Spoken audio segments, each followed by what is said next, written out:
Hello friends, मैं हूं मिथिलेश कुमार और आपका स्वागत करता हूं उदित एकेडमी के यूट्यूब चैनल पे। जैसा कि आप सभी को पता है कि यूपी पॉलिटेक्निक ग्रुप यानी डिप्लोमा इन फार्मेसी के एंट्रेंस एग्जाम की तैयारी के लिए हम लोगों ने बायोलॉजी के मॉडल पेपर सीरीज को लॉन्च किया है, जिसमें कि अभी फिलहाल हम लोग 2018 के मॉडल पेपर को सॉल्व कर रहे हैं। और आज के इस वीडियो में हम लोग 2018 के मॉडल पेपर का पार्ट 3 कवर करेंगे, जिससे कि हमारा 2018 का मॉडल पेपर कंप्लीट हो जाएगा। और अभी तक हम लोग 2017 और 18 के मॉडल पेपर को कवर अप कर चुके हैं और हमारा बचा है 2019, 20 एंड 21। वो भी तीनों मॉडल पेपर धीरे धीरे हम लोग कंटिन्यूअसली कंप्लीट कर लेंगे। बस आप चीजों को रिवाइज में रखिए और आपका समय से पहले कंप्लीट करूंगा। एग्जाम से मिनिमम 1 वीक पहले कंप्लीट हो जाएगा ये रिवीजन, ये जो मॉडल पेपर सीरीज है। इसलिए आप रिवीजन में रखिए, क्योंकि आप रिवीजन में रखेंगे तभी आप इस मॉडल पेपर सीरीज का मैक्सिमम बेनिफिट उठा पाएंगे। ठीक है, तो आप लोगों से रिक्वेस्ट है कि वीडियो को लाइक ज्यादा से ज्यादा कर दीजिए और सेशन को शेयर कर दीजिए, ताकि हर एक जरूरतमंद बच्चों तक ये जेन्युइन कंटेंट आपके यूपी पॉलिटेक्निक के लिए पहुंच सके। ठीक है, चलिए, आपको टेलीग्राम चैनल उदित एकेडमी को ज्वाइन कर लेना है, क्योंकि यहीं पे आपको क्लासेस के नोटिफिकेशन मिलते हैं। आज मॉर्निंग में भी क्लास हुई थी और शाम में भी क्लास हो रही है, तो दोनों टाइम क्लास हुआ था। इसका नोटिफिकेशन भी आपको टेलीग्राम पे पहले ही दे दिया गया है मॉर्निंग में, तो आपको टेलीग्राम ज्वाइन कर लेना है। और यहीं पे आपको क्लासेस के free of cost PDF notes भी मिलते हैं और रेगुलर बेसिस पे क्विज भी करवाए जा रहे हैं। ठीक है, तो चलिए हम लोग आज के पहले क्वेश्चन से स्टार्ट करते हैं अपने आज के क्लास को। सबसे पहला क्वेश्चन एक वेरी कॉन्सेप्चुअल क्वेश्चन है, एक अच्छा कॉन्सेप्ट है, तो आपको ध्यान रखना है। देखिए, कहता है कि यदि एक वर्णांध पुरुष एक सामान्य परंतु इस गुण की वाहक स्त्री से विवाह करता है तो संतान है। संतान कैसे होंगे, मतलब क्या कह रहा है कि पुरुष क्या होगा, वर्णांध होगा, यानी कलर ब्लाइंड होगा। कलर ब्लाइंड के बारे में हम लोग पढ़ चुके हैं कि वर्णांध जो व्यक्ति होता है उसको लाल और हरा रंग में विभेद नहीं कर पाता है।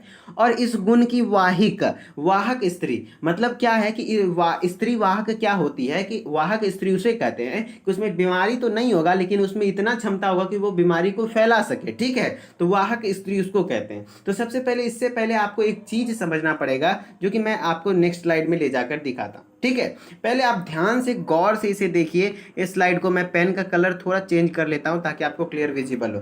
देखिए, यहाँ जो स्त्री है, स्त्री को हम लोग इस तरीके से डिनोट करते हैं, और पुरुष का साइन क्या होता है, कुछ इस प्रकार से होता है, इतना तो पता है। फिर स्त्री का गुणसूत्र क्या होता है, एक्स एक्स होता है, और पुरुष स्त्री का एक्स एक्स होता है, और पुरुष में क्या होता है, एक्स वाई होता है, इतना पता होगा। अब हम लोग चलिए कॉन्सेप्ट में आते हैं कि स्त्री जो होती है वर्णांधता का 2 प्रकार की होती है। एक वाहक स्त्री होती है, एक ओरिजिनल में कलर ब्लाइंड स्त्री होती है। तो उसका क्रोमोजोमल किस तरीके से वो क्रोमोजोम में डिसोसिएट मतलब एसोसिएटेड होता है, वो आपको ध्यान रखना है। देखिए, जो स्त्री वाहक होगी वो एक सी लगा रहेगा। कितना सी लगा रहेगा, एक सी लगा रहेगा। जबकि जो स्त्री वर्णांध होगी उसमें दोनों एक्स पर सी लगा होगा। ओके, जबकि पुरुष में वाहक एग्जिस्ट नहीं करता है। पुरुष में यदि कलर ब्लाइंड है तो या तो वो कलर ब्लाइंड होगा, या तो वो मतलब कोई टेंशन नहीं, या तो होगा या तो कोई दिक्कत ही नहीं है। तो मतलब है कि पुरुष में वाहक होता ही नहीं है, तो पुरुष में क्या होता है, वर्णांध व्यक्ति होता है। और पुरुष में बस एक ही सी है एक्स वाई पर, एक ही सी है एक्स पर। सिर्फ जब भी सी होगा तो एक्स पर ही होता है, तो एक्स सी वाई, बस ये वर्णांध होता है। ठीक है, इतना चीजें आपको ध्यान में रखना है। अब आप क्वेश्चन को फोकस कीजिए। क्या क्वेश्चन क्या बोल रहा है, वर्णांध पुरुष, वर्णांध पुरुष का मैंने बोला था क्या कि एक्स वाई दोनों रहेगा, लेकिन सी पर सिर्फ क्या है, एक्स पर सी रहेगा। क्लियर, चलिए अब हम लोग बात करते हैं। मैं कलर पेन का कलर थोड़ा चेंज कर लेता हूं। ओके, अब हम लोग वाहक स्त्री का बात करते हैं। तो वाहक स्त्री पे मैंने बता दिया है कि एक्स एक्स तो रहेगा, लेकिन एक पर सिर्फ सी रहेगा। मैंने ऐसा बताया कि वर्णांध पुरुष ऐसा होता है और वाहक स्त्री ऐसा होता है। अब उसको जब आप यदि क्रॉस करवाएंगे, क्रॉस करवाना मतलब कुछ इस प्रकार से क्रॉस करा के टेबल रेडी किया जाता है। ठीक है, जब टेबल रेडी करेंगे तो देखिए, इधर मैंने क्या रखा है, पुरुष को रखा है, और इधर मैंने स्त्री को रखा है, और इधर मैंने पुरुष को रखा है। ओके, तो स्त्री में कैसा है भैया, वाहक है, यानी एक पर सी होगा दूसरे पर नहीं होगा। ठीक है, लेकिन पुरुष में क्या है, एक पर सी होगा दूसरे पे कुछ नहीं होगा। ये क्या है, वर्णांध पुरुष है। ठीक है, अब हम लोग इसका मैच कराते हैं। तो इसका क्रॉस कराने का नियम होता है कि इसको पहले इसके साथ कराएंगे तो एक्स सी बन जाएगा। फिर इसको इसके साथ कराएंगे तो एक्स सी एक्स बनेगा, ठीक है। फिर वाई को इसके साथ कराएंगे, फिर वाई को इसके साथ कराएंगे तो एक्स सी वाई बन जाएगा, क्योंकि एक एक्स सी है एक वाई है, और एक क्या बन जाएगा, फिर इसको इसके साथ करवाएंगे तो एक्स वाई बन जाएगा। क्लियर। देखिए आपको कंफ्यूज नहीं होना है। यदि आप पढ़े होंगे जेनेटिक्स अच्छे तरीके से क्लास 12th में तो ये चीजें आपको समझ में आ रही होगी। क्रॉस कैसे, इसको इससे क्रॉस किया जाता है, फिर इसको इससे, फिर इसको इससे, फिर इसको इससे, इस तरीके से क्रॉस कराया जाता है। क्लियर। चलिए मैं आपको अब समझाता हूं। देखिए बात यहाँ क्या हो रहा है, यहाँ पे बात ऐसा हो रहा है कि जब आप क्रॉस कराएंगे तो क्रॉस कराने पर क्या बना, एक्स सी एक्स सी एक्स सी एक्स सी, या तो ये एक्स एक्स है यानी क्या है, लड़की है, और दोनों पे सी है यानी वर्णांध है, ठीक है। फिर ये भी लड़की है, एक्स एक्स है, लेकिन एक ही पे सी है यानी क्या है, यानी क्या है, ये वाहक है। मतलब कि पूरे 4 बच्चे में से 2 लड़की होने का चांस है, और दोनों लड़की में एक क्या है, वर्णांध है, एक वाहक है। तो मतलब 50% चांस है क्या कि लड़की क्या होगी, वर्णांध होगी, और 50% चांस है कि लड़की वाहक होगी। ओके। और फिर लड़का यदि बात करें एक्स वाई, तो 2 लड़का हो रहा है, उसमें से एक लड़का क्या है, वर्णांध है, और दूसरा लड़का स्वस्थ है। तो मतलब लड़का में भी चांस क्या है कि 50% लड़का क्या होगा, 50% लड़का वर्णांध होगा। मतलब हम कह सकते हैं कि 50% नर तथा 50% मादा वर्णांध होगी। ओके। फिर ये तो ओके का, ये तो नहीं होगी ना वर्णांध, क्योंकि ये वाहक होगी। तो वाहक को तो हम लोग करना नहीं है, गिनना नहीं है, हम लोग को क्या गिनना है कि कौन कौन से वर्णांध है। तो 50% महिला, क्योंकि 2 में से एक लड़की क्या है, वर्णांध है, और 2 में से एक लड़का भी वर्णांध है, तो 50% चांस है कि 50% चांस है कि लड़का भी क्या हो सकता है, वर्णांध हो सकता है, और 50% चांस है कि मादा भी वर्णांध हो सकती है, ठीक है। अब हम लोग क्वेश्चन के ऑप्शन पे देखते हैं कि ऑप्शन को एलिमिनेट करने की कोशिश करते हैं, क्या हम ऑप्शन एलिमिनेट कर पाते हैं। क्वेश्चन क्या, एक वर्णांध पुरुष एक सामान्य परंतु इस गुण की वाहक स्त्री से विवाह करते हैं तो क्या होता है। तो भैया आपको मैंने बता दिया कि 50% नर तथा 50% मादा क्या होगी, वर्णांध होगी। तो आपका ऑप्शन नंबर डी मैच कर जाएगा कि 50% नर तथा 50% मादाएं वर्णांध होगी। क्लियर। लेकिन मैं डिस्कस करना चाहूंगा सारे ऑप्शन को, ठीक है। सारे ऑप्शन को डिस्कस करने के लिए आपको क्या करना है, ये तो आंसर हो गया आपका, ठीक है। लेकिन आपका जो और भी ऑप्शन है मैं उसको दिखाता हूं मैच करा कि क्या वो पॉसिबल है। देखिए क्या कह रहा है, सभी नर सामान्य परंतु लड़कियां इस गुण की वाहक, सभी नर सामान्य, ये हो सकता है क्या, सभी नर सामान्य हैं, नहीं। एक नर तो क्या था, एक नर क्या था, मैंने यहां पे क्लियर कर दिया है आपको एक बड़े स्लाइड में, एक नर क्या था, वर्णांध था। तो इस कारण से सभी नर तो सामान्य हो नहीं सकते, तो पहला ऑप्शन खत्म। सभी नर तथा 50% मादाएं वर्णांध होगी, तो यहाँ क्या बोल दिया, सभी नर, मतलब सभ्य नर क्या है, सभी ठो नर क्या कहते हैं, वर्णांध है, नहीं, आधा ही नर वर्णांध है, 50%, तो ये भी ऑप्शन खत्म। फिर नेक्स्ट क्वेश्चन क्या है, नेक्स्ट ऑप्शन है सभी मादाएं तथा 50% है, सभी मादा वर्णांध है, जी नहीं, आपको दिख रहा होगा कि सिर्फ 50% मादा वर्णांध है। तो इस तरीके से आपका ऑप्शन नंबर डी सही हो जाता है। क्या कि ऑप्शन नंबर डी के अनुसार आप समझ सकते हैं कि एक यदि वर्णांध पुरुष एवं सामान्य वाहिका वाहक स्त्री से दोनों में संभोग कराया जाए यानी विवाह करते हैं, तो उसमें चांस है कि 50% नर भी क्या हो सकती है, 50% नर भी हो सकता है वर्णांध, और 50% मादा भी वर्णांध हो सकती है। तो इस तरीके से क्वेश्चन क्लियर हुआ। ये मेरे ख्याल से आपको यह क्वेश्चन समझ में आया होगा। थोड़ा ज़्यादा टाइम लगा इस क्वेश्चन को समझाने में, क्योंकि ये जेनेटिक्स का पार्ट है, ठीक है। इससे रिलेटेड यदि क्वेश्चन आता है तो आपको बस इतना ध्यान रखना चाहिए कि वाहक का क्या होता है, एक्स सी एक्स होता है, जबकि वर्णांध दोनों पे सी होता है, और इसका क्रॉस कराने का नियम आपको पता होना चाहिए। बस इतना पता रहेगा, आपका आंसर क्वेश्चन बन जाया करेगा, ठीक है। चलिए आप सभी को क्वेश्चन समझ में आ गया ना, जी हाँ समझ में आ गया। तो चलिए अब हम लोग आगे बढ़ते हैं नेक्स्ट क्वेश्चन पे। आज में मैं मैक्सिमम क्वेश्चन कॉन्सेप्चुअल क्वेश्चन है, जिससे कि काफी कॉन्सेप्ट क्लियर होगा, ठीक है। नेक्स्ट क्वेश्चन है लेमार्कवाद का आधार है। तो देखिए लेमार्किज्म, इंग्लिश में इसको लेमार्कवाद को लेमार्किज्म कहते हैं। लेमार्क एक महान वैज्ञानिक थे जो कि उद् विकास में काफी योगदान दिए, यानी किस तरीके से ह्यूमन का इवोल्यूशन हुआ उसमें, ठीक है। तो लेमार्कवाद का जो आधार था, यानी लेमार्किज्म एक थ्योरी है जो कि लेमार्क वैज्ञानिक ने दिया था। तो उनका जो आधार था वो किस बेसिस पे देते थे, उनका मानना था कि यदि आपके पास शरीर पर कोई अंग है, उसका आप रेगुलरली यूज कर रहे हैं, तो वो अंग आपका विकसित होगा, और जिस अंग का आप रेगुलरली यूज नहीं कर रहे हैं तो धीरे धीरे वो अंग क्या हो जाएगा, मतलब खत्म हो जाएगा, विलुप्त हो जाएगा, ठीक है। तो इस कारण से ही इसको लेमार्कवाद का आधार, तो इसका आंसर हो जाएगा अंगों का उपयोग एवं अनुप्रयोग का प्रभाव था। मतलब क्या हुआ कि अंग का उपयोग हो रहा है या फिर अनुपयोग हो रहा है, यहाँ पे अनुपयोग होगा, यहाँ पे प्रयोग लिखा गया अनुपयोग, ठीक है। तो लेमार्कवाद जो है उसका आधार क्या था कि या तो अंग का उपयोग हो रहा है या तो अनुपयोग, मतलब उपयोग नहीं हो रहा है, ठीक है। उस उसके प्रभाव के कारण को लेमार्किज्म कहते हैं। ठीक है, इसी के प्रभाव पे डिपेंडेंट लेमार्किज्म था। मतलब क्लियर कट आप समझ लीजिए कि इसका कहना था कि कोई भी अंग यदि उपयोग में है तो वो विकास करेगा, और यदि उपयोग में रेगुलरली नहीं है तो उसका धीरे धीरे विलुप्त हो जाएगा। ठीक है, ये लेमार्किज्म का कहना था। ठीक है, चलिए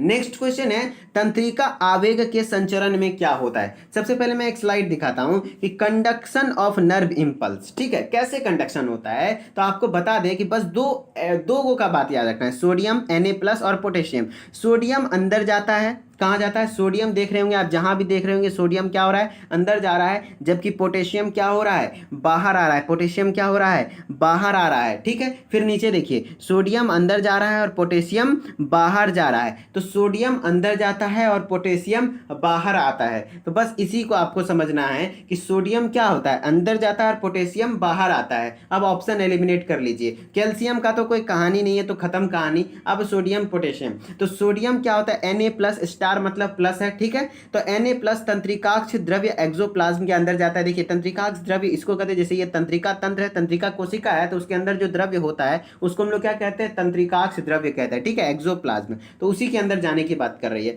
क्या Na+ तंत्रिकाक्ष द्रव्य के अंदर जाता है, जी हाँ ये तो जाता है। फिर Na+ बाहर जाता है, जी नहीं। फिर K+ अंदर जाता है, नहीं जी, K+ बाहर आता है। तो इस तरह से आंसर क्या हो जाएगा, आंसर हो जाएगा फर्स्ट नंबर ऑप्शन आपका। क्लियर, कि तंत्रिकाक्ष आवेग का जो संचरण होता है उसमें Na+ क्या होता है, तंत्रिकाक्ष द्रव्य के अंदर आता है, जबकि K+ क्या होता है, तंत्रिकाक्ष द्रव्य से बाहर की ओर निकलता है। ठीक है, तो इस तरीके से तंत्रिका आवेग का संचरण होता है। ओके, चलिए नेक्स्ट क्वेश्चन पे हम लोग आते हैं। मेरे ख्याल से आपको क्वेश्चन समझ में आ रहे होंगे, थोड़ा कॉन्सेप्चुअल है, आपको चीजों को ध्यान में रखते हुए ध्यान से सुनना है। अगर वीडियो नहीं समझ में आ रहा है वो क्लास, तो आप लाइव के साथ साथ देख ही रहे हैं, उसके बाद एक बार आप इसको रिकॉर्डेड फॉर्म में देख लीजिएगा, तो मेरे ख्याल से आपको बेटर अंडरस्टैंडिंग मिलेगा। ठीक है, एमनियोसेंटेसिस तकनीक का उपयोग किया जाता है विश्लेषण करने में। देखिए एमनियोसेंटेसिस का जो उपयोग होता है, एमनियोसेंटेसिस प्रक्रिया के बारे में वो बच्चे जरूर जान रहे होंगे जो बच्चे 500+ प्रश्नकाल सीरीज को फॉलो किए होंगे, क्योंकि मैंने वहां पे एमनियोसेंटेसिस के बारे में बताया। चलिए मैं आपको यहां पे भी बताता हूं कि एमनियोसेंटेसिस एक ऐसी प्रक्रिया है जिसके द्वारा कि जैसे बच्चा जब गर्भ में ही रहता है, क्या रहता है, गर्भ में, जैसा कि आपको डायग्राम में दिख रहा होगा, जब बच्चा गर्भ में ही माँ के पेट में ही रहता है, तो उस समय डॉक्टर लोग क्या करते हैं, एमनियोसेंटेसिस करते हैं। इस प्रक्रिया के द्वारा क्या किया जाता है जानते हैं, बच्चे का लिए इसलिए किया जाता है ताकि बच्चा को कोई जन्मजात रोग तो नहीं है, जैसे कि कुछ रोग होते हैं जैसे फिनाइल कीटोयूरिया, एल्केप्टोयूरिया, ये सब बीमारी जो है वो जन्मजात रोग हैं, तो उसके उपचार के लिए ये सब चीज किया जाता है, ताकि बच्चा को अगर ऐसा कोई डिजीज है तो उसको बच्चा को क्या कहता है, गिरा दिया जाता है पेट में ही, क्योंकि उसको दुनिया में आने से कोई फायदा नहीं, जो कि इतना जन्मजात रोग, भयंकर रोग लेकर के आएगा तो क्या फायदा है, तो इसलिए एमनियोसेंटेसिस किया जाता है। लेकिन एमनियोसेंटेसिस कैसे किया जाता है, तो एमनियोसेंटेसिस क्या किया जाता है, एमनियोटिक फ्लूइड को निकाल के, जैसे कि एक इंजेक्शन लगाया जाता है और इस तरीके से एमनियोटिक फ्लूइड को बाहर निकाला जाता है, और इसी एमनियोटिक फ्लूइड का स्टडी किया जाता है, और इसी एमनियोटिक फ्लूइड को हिंदी में कहते हैं उल्ब द्रव्य। क्या कहते हैं, उल्ब द्रव्य। क्या कहते हैं, उल्ब द्रव्य, उल्ब द्रव्य। तो यहां पे वही पूछ रहा है कि एमनियोसेंटेसिस तकनीक का जो उपयोग किया जाता है किसका विश्लेषण करने में, किस में विश्लेषण करता है, किस चीज का विश्लेषण करके पता लगाया जाता है एमनियोसेंटेसिस में, तो उल्ब द्रव्य यानी एमनियोटिक फ्लूइड का। ठीक है, इंग्लिश में बोले तो एमनियोटिक फ्लूइड बोलेंगे और हिंदी में बोले तो उल्ब द्रव्य बोलेंगे। मैंने इसका ऑप्शन नहीं सेट किया क्योंकि सभी ऑप्शन एक जैसे थे। ठीक है, उल्ब द्रव्य का विश्लेषण किया जाता है। फिर आपको एमनियोसेंटेसिस से एक चीज बताना है, ये तो सही बात है भैया कि एमनियोसेंटेसिस कर लेना चाहिए जिससे कि बच्चा को जन्मजात रोग होगा इससे पहले ही पता चल जाएगा, लेकिन यहाँ पे होने क्या लगा कि इसका मिसयूज भी होने लगा, क्योंकि एमनियोसेंटेसिस करने से बच्चे का सेक्स का भी पता चल जाता था कि बच्चा लड़का है या लड़की है, क्योंकि उसमें सेक्स क्रोमोसोम XX होगा या तो XY होगा, जिससे कि क्या पता चल जाता था कि लड़का है या लड़की है, जिससे क्या होता था कि डॉक्टर लोग एमनियोसेंटेसिस करके पहले ही बता देते कि लड़का है या लड़की है। अगर लड़की रहती थी तो उसको भ्रूण में ही मार दिया जाता था, भ्रूण अवस्था में ही, जो कि भ्रूण हत्या कहलाता था, जिस कारण से सरकार ने एमनियोसेंटेसिस पर क्या कर लगा दिया, बैन लगा दिया कि अब कोई भी डॉक्टर एमनियोसेंटेसिस नहीं कर सकता है इलीगल तरीके से। ठीक है, लीगल तरीके से किया जा सकता है जब डॉक्टर प्रिस्क्राइब करे कि नहीं आपको कराना चाहिए तभी करा सकते हैं, ऐसे नहीं तो नहीं कराया जा सकता है एमनियोसेंटेसिस। ओके, एमनियोसेंटेसिस का पूछता है एग्जाम में कि मिसयूज क्या किया जाता था, तो एमनियोसेंटेसिस का मिसयूज है एमनियोसेंटेसिस का मिसयूज आपके एग्जाम में काफी पूछा जाता है। तो इसका मिसयूज है कि बच्चे का सेक्स डिटर्मिनेशन कर लेना बच्चे के जन्म से पहले ही, ठीक है। और इसका फायदा क्या है कि बच्चे का जन्म से पहले ही बच्चे का हम लोग क्या जान सकते हैं कि कोई जन्मजात रोग वगैरह अनुवांशिक रोग तो इसको नहीं है, ठीक है। अगर उसका उपचार हो तो उपचार शुरू कर देते हैं लोग, ठीक है। तो एमनियोसेंटेसिस से इतने बातें आपको ध्यान रखनी है, ठीक है। चलिए नेक्स्ट क्वेश्चन में है विटामिन के की आवश्यकता होती है। तो विटामिन के, भैया विटामिन वाला जो भी लेक्चर नहीं देखे हैं उनको जरूर देख लीजिए। ये विटामिन के बारे में मैंने बताया था कि विटामिन के किस काम में आता है, किस काम में आता है भैया, तो ब्लड को क्लॉट कराने में। ब्लड क्लॉट कराने का मतलब क्या हुआ, रक्त को थक्का बनाने में। अब रक्त को थक्का बनाने में मतलब क्या हुआ, यदि आपको मान लीजिए कि हाथ में कहीं छोटा सा कट लग गया और आपका खून बह रहा है तो लगातार बहते रह रहा है, वहां पे खून जाम ही नहीं हो रहा है, तो इसका मतलब है कि रक्त का थक्का नहीं हो रहा है। तो रक्त का थक्का हो जाता है जिसके कारण खून रुक पाता है। तो यही विटामिन के काफी इंपॉर्टेंट है, किसके लिए, रक्त को थक्का बनाने में। लेकिन क्वेश्चन और एडवांस लेवल का गया है कि रक्त को थक्का बनाने की किस प्रक्रिया में, किस चीज में मदद करता है, तो एक प्रोथ्रोम्बिन बहुत अच्छा क्या है, क्लॉटिंग फैक्टर है। आपको पता है कि प्रोथ्रोम्बिन क्या है, क्लॉटिंग फैक्टर है। और वही प्रोथ्रोम्बिन का सिंथेसिस कौन करता है, यानी प्रोथ्रोम्बिन का संश्लेषण कौन करता है, तो विटामिन के करता है। तो विटामिन के की आवश्यकता किसके लिए होती है, सिंथेसिस ऑफ प्रोथ्रोम्बिन। और प्रोथ्रोम्बिन के बाद वो कैल्शियम की उपस्थिति में थ्रोम्बिन बनाता है, फिर थ्रोम्बिन फाइब्रिनोजेन को फाइब्रिन में। उतना आपको डिस्कस नहीं करना है, मैं चाहता तो पूरा क्लॉटिंग को प्रोसेस को कवर कर सकता था, लेकिन नहीं, आपको उतना ही पढ़ना है। अब ऐसा नहीं है कि बहुत ज्यादा पढ़ लीजिए और सभी चीजें भूल जाइए, डर जाइए, नहीं, उतना ही पढ़ना है जिससे कि क्वेश्चन क्लियर हो जाए। तो भैया विटामिन के हमारे किसके लिए काम आता है, तो हमारे ब्लड क्लॉटिंग के लिए, यानी रक्त का थक्का बनाने के लिए। और कैसे बनाता है भैया विटामिन के, कैसे हेल्प करता है, तो प्रोथ्रोम्बिन का संश्लेषण करके। प्रोथ्रोम्बिन फिर हमारे ब्लड को क्लॉट करता है, ठीक है। तो विटामिन के का काम पता चल गया। अब विटामिन के का रासायनिक नाम क्या था, तो फिलोक्विनोन, क्या, फिलोक्विनोन नाम से इसको जानते हैं, रासायनिक नाम है। और नेप्थोक्विनोन के नाम से भी बोला जाता है, दोनों नाम है इसका रासायनिक नाम। जो भी बच्चे अभी तक विटामिन के वीडियो को नहीं देखे तो कॉन्सेप्ट ऑफ बायो के नाम से प्लेलिस्ट है उदित एकेडमी के यूट्यूब चैनल पे, तो आप प्लेलिस्ट में जाइए, कॉन्सेप्ट ऑफ बायो, देन वहां पे आप विटामिन का वीडियो देख सकते हैं, ठीक है। चलिए अब हम लोग नेक्स्ट क्वेश्चन पे आते हैं। नेक्स्ट क्वेश्चन है निम्न में से किस सूक्ष्म जीव को पादप जगत का जोकर कहा जाता है। जोकर ऑफ प्लांट किंगडम किसको कहा जाता है, तो joker of plant kingdom mycoplasma को कहा जाता है। किसको, माइकोप्लाज्मा को। अब आप पूछोगे कि सर क्यों कहा जाता है इसको, माइकोप्लाज्मा को, joker of the plant kingdom, तो बताऊंगा मैं कि माइकोप्लाज्मा तो आप सुने हुए होंगे भैया, मैंने कई बार कम से कम 10 बार अभी तक मैं कंप्लीट लेक्चर्स में सुन के कहते हैं इसका वर्ड का यूज कर चुका हूं, 500 प्लस प्रश्नकाल सीरीज और रिवीजन सीरीज को मिला के, ठीक है। तो माइकोप्लाज्मा मैं एक बार फिर से बता देता हूं अच्छे तरीके से कि देखिए जो माइकोप्लाज्मा होता है ये सबसे छोटी कोशिका है। सबसे छोटी कोशिका जो होती है, सबसे सूक्ष्म कोशिका वाले जीव, तो वो है माइकोप्लाज्मा। और इसी को हम लोग पीपीएलओ के नाम से भी जानते हैं। और पीपीएलओ का फुल फॉर्म होता है प्लूरोन्यूमोनिया लाइक ऑर्गेनिज्म। तो सिंगल सबसे स्मॉलेस्ट सेल कौन सा है, तो माइकोप्लाज्मा है, ठीक है। और माइकोप्लाज्मा में क्या नहीं प्रेजेंट होता है, सेल वॉल प्रेजेंट नहीं होता है, यानी कोशिका भित्ति प्रेजेंट नहीं होता है। इसमें सिर्फ 3 लेयर्ड सेलुलर मेम्ब्रेन यानी सेल मेम्ब्रेन ही प्रेजेंट होता है। और आपको पता है कि सेल वॉल थोड़ा सा क्या होता है, थिक और रिजिड होता है, यानी क्या होता है, वो कड़ा होता है, जिससे कि सेल के आकार को क्या है, मतलब एकदम से कन्फाइंड करके रखता है। लेकिन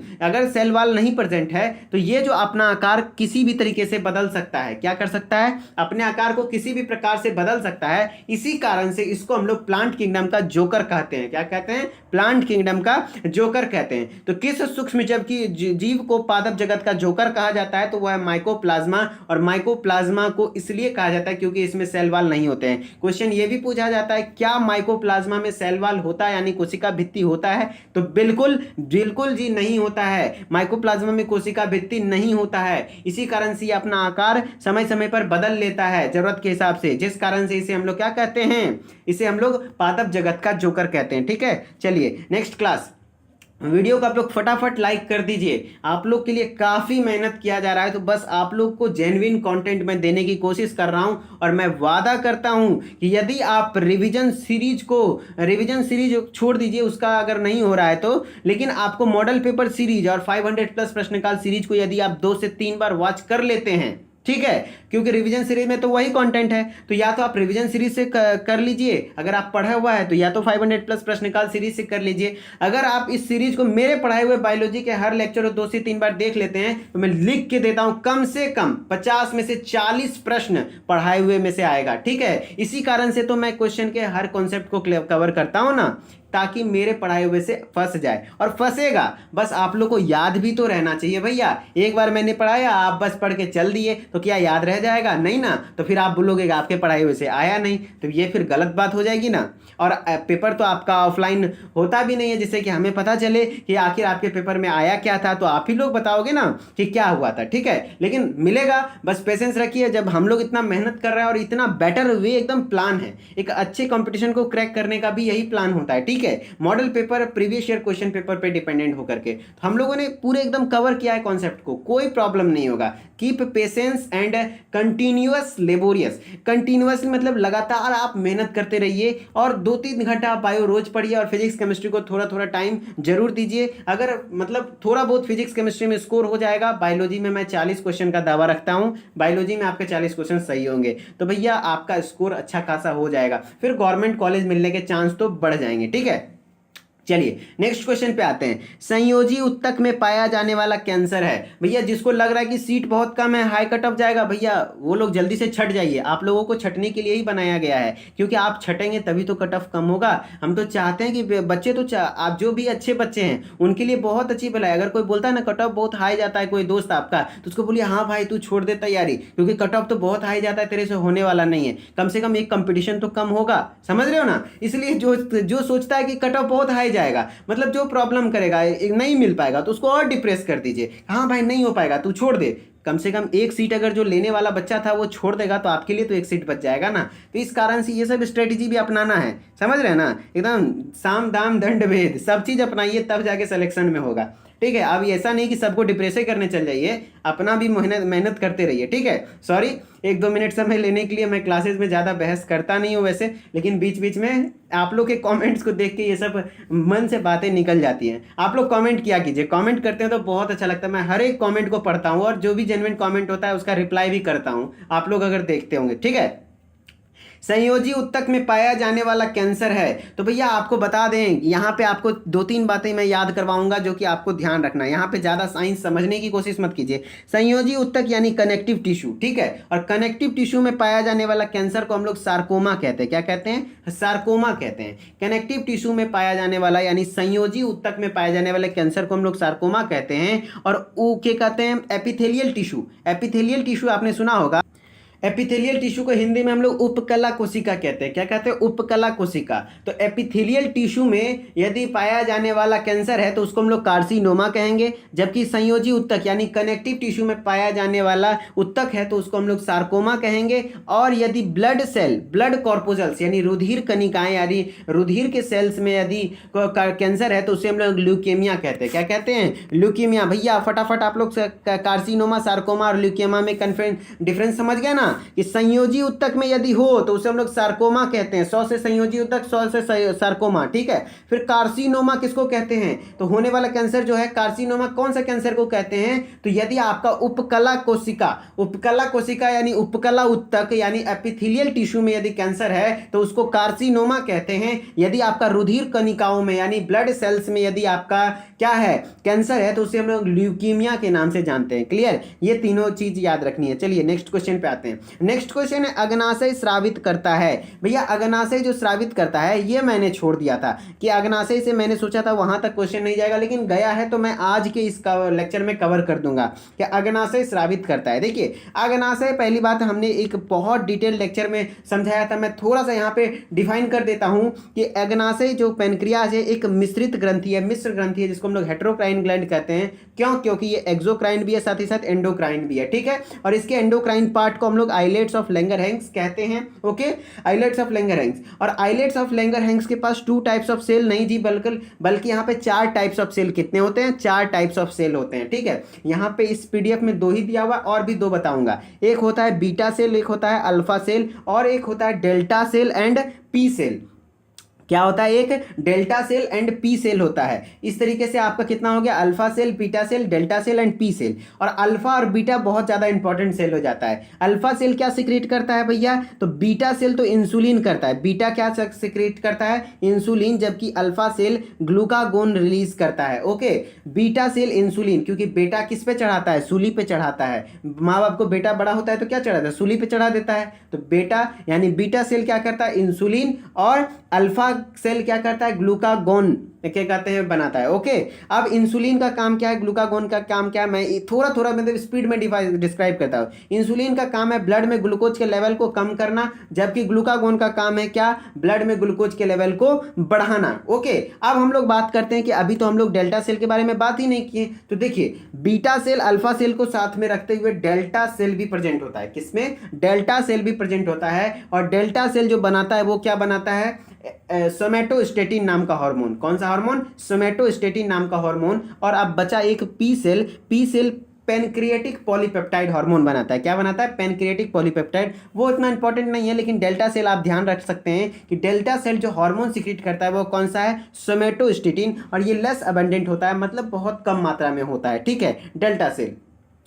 तो अग्नाशय जो स्रावित करता है वो कौन सा हो जाएगा, यहाँ पे सोमेटोस्टेटिन हो जाएगा। देख रहे हैं ना, ना इंसुलिन दिया ना ग्लूकागोन दिया, दे दिया सोमेटोस्टेटिन। तो पेनक्रियाज का जो है अग्नाशय का एंडोक्राइन पार्ट यानी एंडोक्राइन यानी अंतःस्रावी पार्ट से क्या क्या रिलीज होता है, अल्फा सेल से क्या होगा, ग्लूकागोन, बीटा सेल से इंसुलिन, और डेल्टा सेल से सोमेटोस्टेटिन, और पी सेल पाया जाता है ना, पी सेल से पेनक्रिएटिक पॉलीपेप्टाइड हार्मोन होता है। ठीक है, तो इस तरीके से आपको ध्यान रखना है। और एंजियोटेंसिन हार्मोन के बारे में भी ध्यान रखना है। एंजियोटेंसिन हार्मोन को कहाँ बनता है, लीवर यानी यकृत में बनता है। जो एंजियोटेंसिन हार्मोन है वो कहाँ बनता है, तो लीवर यानी यकृत में बनता है। क्लियर, सभी को समझ में आ गया। पेनक्रियाज में बताइए आप लोग, पेनक्रियाज यानी अग्नाशय में कितने टाइप के सेल पाए जाते हैं, तो 4 टाइप के सेल पाए जाते हैं, alpha, beta, delta and P cell. ठीक है, अल्फा क्या करेगा, ग्लूकागोन बनाएगा, बीटा सेल क्या बनाएगा, इंसुलिन बनाएगा, और डेल्टा सेल क्या बनाएगा, सोमेटोस्टेटिन बनाएगा, और पी सेल क्या बनाएगा, पेनक्रिएटिक पॉलीपेप्टाइड हार्मोन बनाएगा। ओके,